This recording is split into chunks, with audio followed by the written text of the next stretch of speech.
सभी मित्रों को राम राम।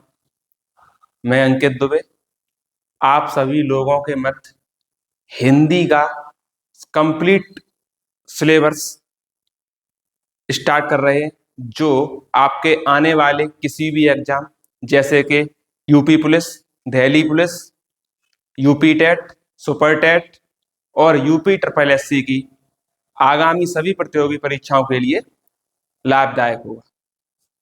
देखते हैं पूरा हिंदी का पाठ्यक्रम क्या है।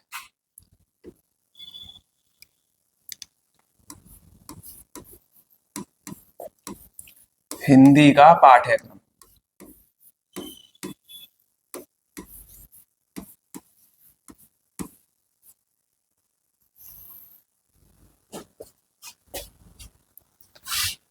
सबसे पहले वर्णमाला की बात करते हैं।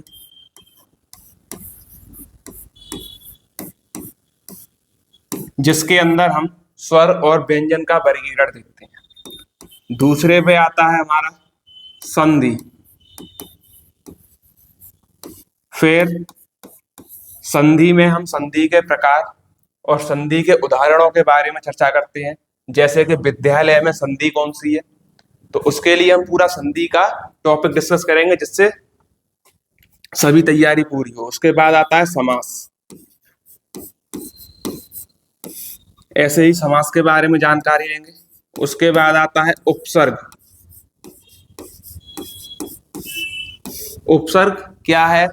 जो किसी वर्ड के आगे लग के उसके अर्थ में परिवर्तन कर देता है, उसको बोलते हैं उपसर्ग। अगला टॉपिक आता है प्रत्यय। और प्रत्यय है जो वर्ड के पीछे लगकर उसके अर्थ में परिवर्तन कर देता है, उसे हम प्रत्यय कहते हैं। अगला टॉपिक की बात करते हैं तो हमारा आता है संज्ञा, सर्वनाम,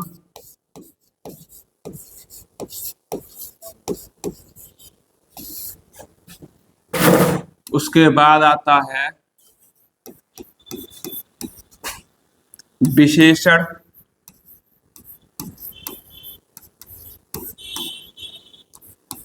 क्रिया, उसके बाद आता है संबंध, क्रिया विशेषण।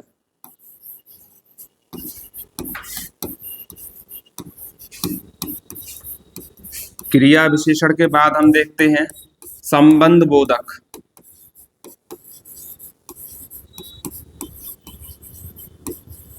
संबंध बोधक के बाद देखते हैं हम विस्मयाद बोधक।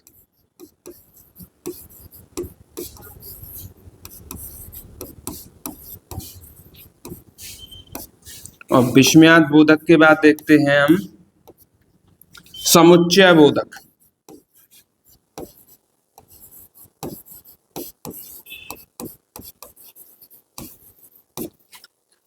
फिर हमारे विलोम शब्द की बात कर लेते हैं हम। विलोम शब्द, पर्यायवाची शब्द, अनेकार्थी शब्द, मुहावरे व कहावतें। कहावतों को हम लोकोक्ति के नाम से जानते हैं। उसके बाद अनेक शब्दों के एक शब्द,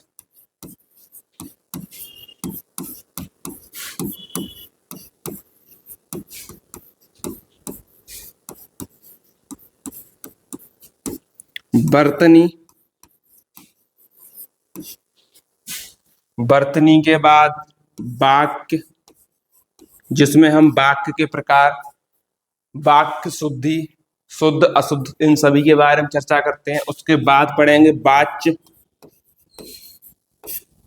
जिसे इंग्लिश में वॉइस कहते हैं। और वाच्य के बाद पढ़ेंगे हम काल। और काल के बाद हम आगे बढ़ेंगे तो हम देखेंगे हिंदी साहित्य का इतिहास।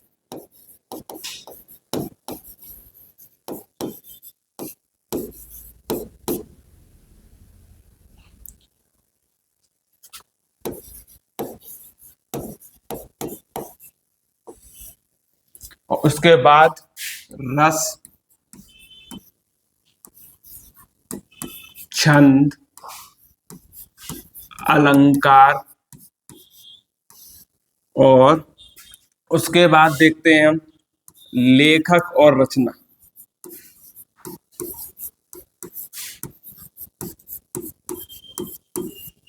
उसके बाद तत्सम शब्द,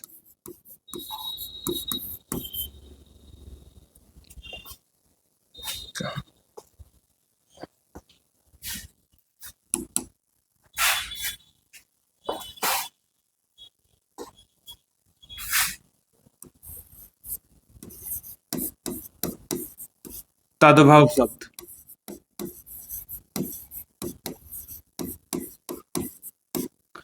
ये सारे ही टॉपिक हिंदी के हैं जो सभी एग्जामों के बारे में इम्पोर्टेंट है।